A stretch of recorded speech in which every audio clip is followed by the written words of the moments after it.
Good morning. My name is Jeff Key. I'm an elected official. I'm part of the City Council here in Palos Heights. And I would like to welcome you to Welcome Back 2021 here on the campus of Trinity Christian College.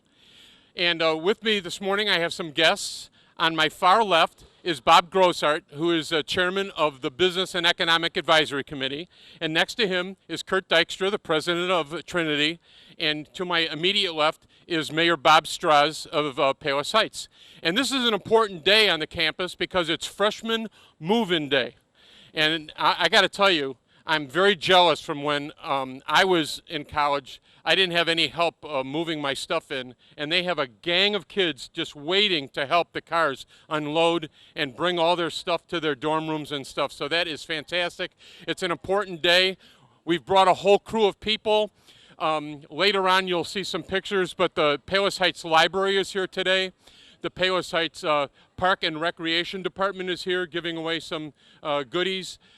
We have some volunteers that are bringing bagels this morning, and we have pizza coming. We have ice cream coming later for all the students and the helpers and the families of the kids. And then we have Lake Catherine, which is our nature center in town, here also with tables set up.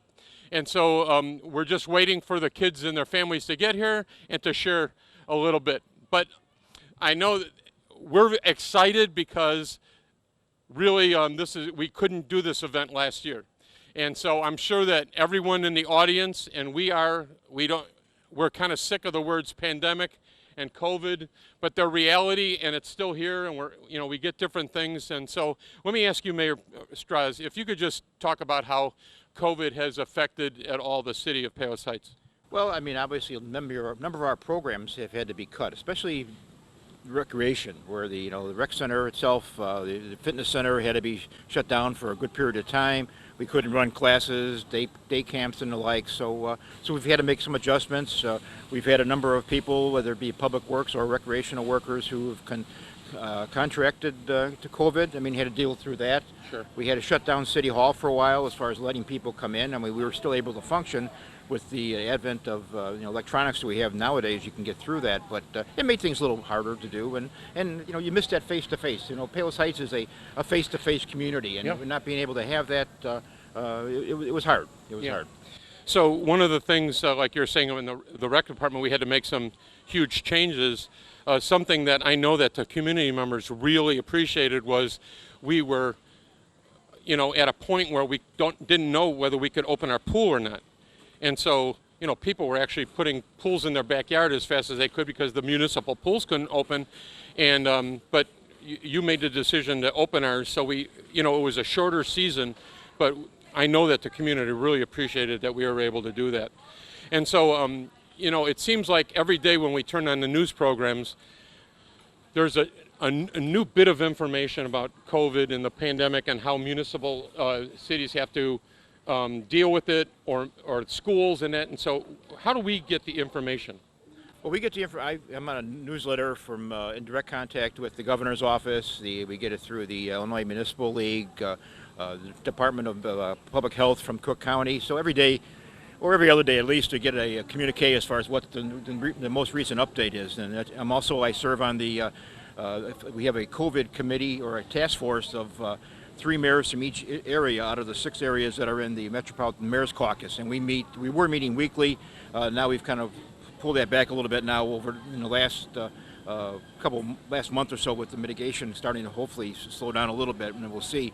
But to update everyone what other towns are doing in metropolitan Chicago, and this goes all the way from the state line down to Kankakee. So we keep in contact as far as what is being accepted, what's being done in the metropolitan area, and how can we adapt and things like that. Yeah, that's great. So I mean, you've been mayor for several decades now, and you've lived here even longer than that.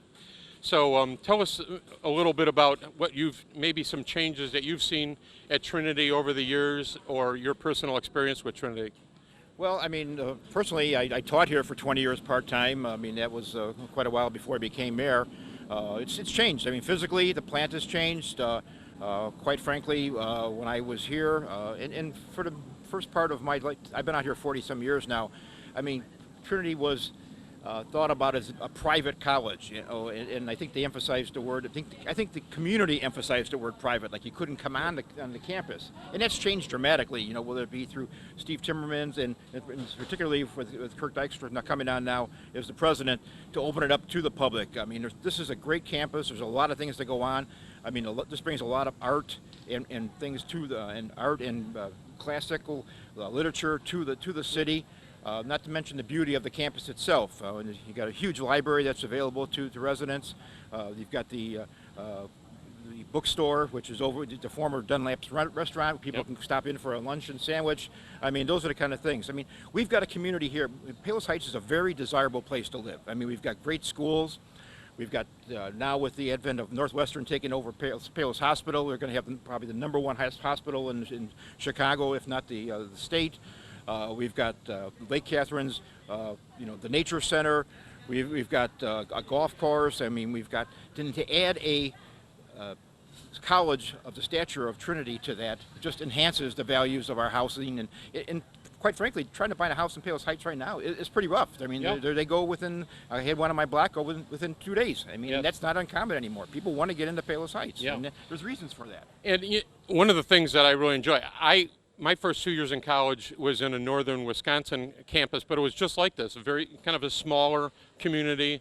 But I just love the fact that we're sitting here at these tables engaging with the kids and their parents. But if we look over here, it's one of the side streets in town, that people are driving by. It's in the middle of our community, and there's a lot of interplay with that. And we are a college town, even though it doesn't seem like it when, we're managing the affairs of the city, but we are a college town. And so, Kurt, obviously, last year, anyone that's got kids in school or teachers and stuff realized how tough it was. Why don't you share a little bit about the journey that happened last year with the pandemic? I'm going to let you hold this. Okay, all right, thanks, Jeff. First of all, so good to see you, gentlemen. So good to see you, Jeff. So we really reinvented the college 3 different times. So in March of 2020, we sent everybody home kind of on a dime, went completely online. Many colleges and universities did that. We sort of recognized that this was not going to be a short-lived thing, so we said this is for the rest of the semester. Now, I think even we were a little bit maybe naive, thinking that, by fall, this will sort of have burned itself out. That, of course, wasn't the case. So in the fall, we opened up the campus, so we had students living on campus, but most of the courses were conducted remotely. And then in the springtime, most of the courses were conducted in person and remotely, so it was kind of a hybrid model.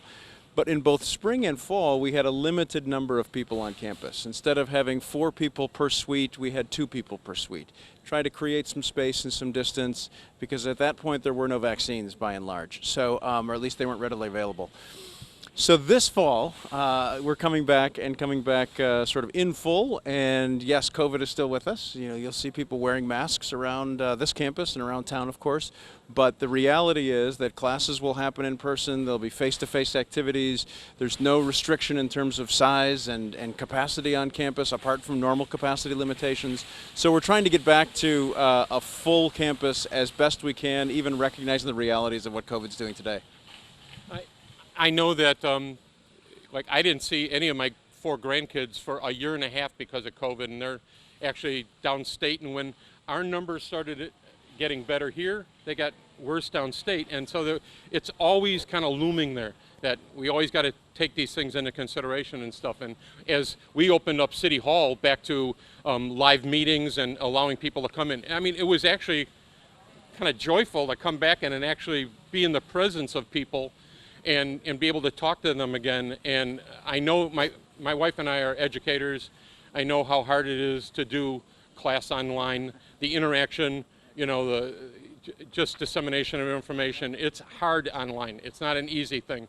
And so, blessings to the staff and that, and we really want to see a good year for you guys. But so this is freshman move-in day, but what's in store for the freshmen? Sure. So they're getting their stuff in their rooms, and boy, it is plenty warm out today, right? We all know that in about 2 months we'll be complaining that it's too cold out. So welcome to the Midwest.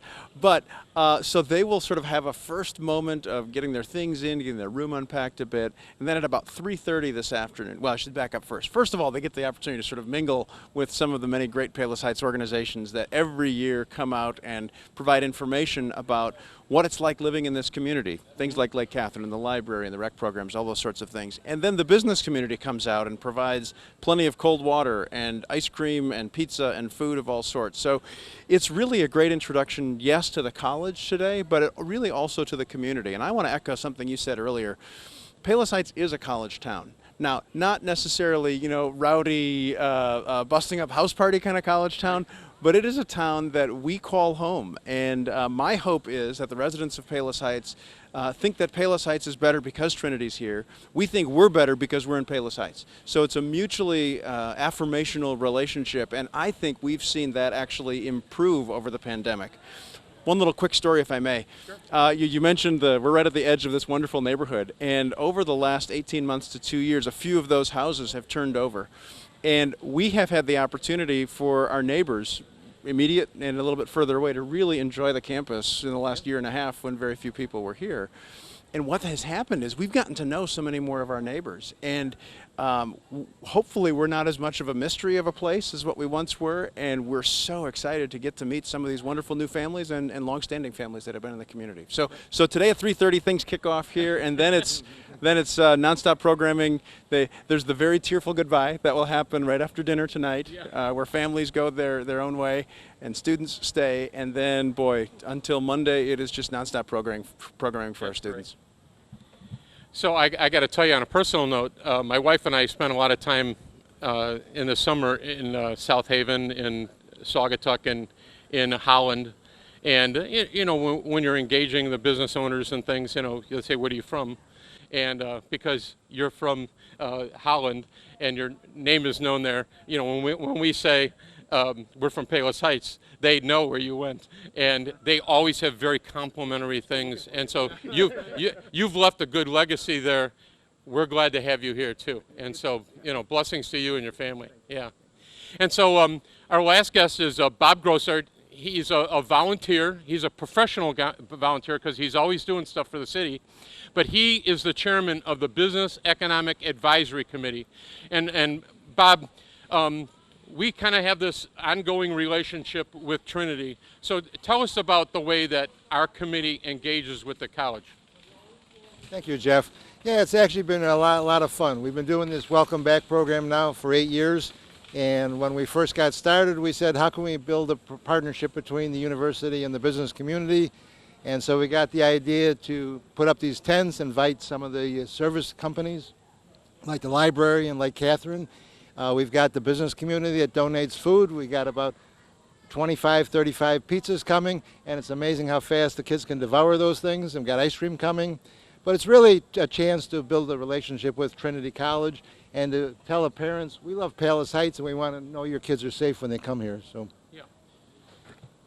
So this is the first event of the year, but share how we have what work we've done with the business department in terms of their classwork.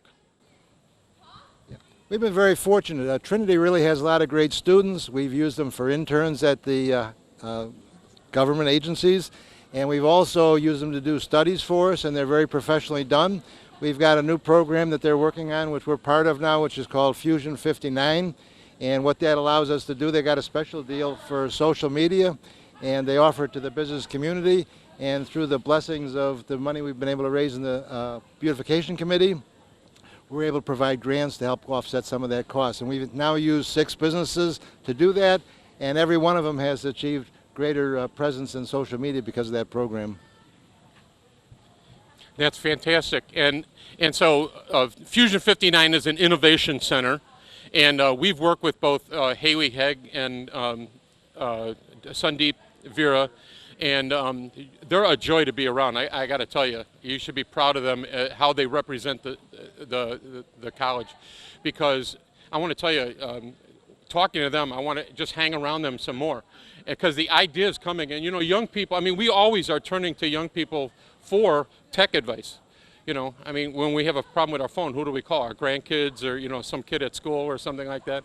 And to have a resource right here in the midst of our city that can, can provide some help for our businesses that may be struggling with websites and social media platforms that they're not used to using those things. They don't know the advantage of it. You know, certainly anyone that owns a business my age are not as familiar. So to have this resource is fantastic. And like Bob said, you know, the beautification in town, who one of their mandates is to help the business community in town, has offered some money so that we can engage the services of Fusion 59 and pair them up with the needed people. And Bob and I on a regular basis actually come when you have business speakers come in. They've been fantastic. It's a really nice, another resource.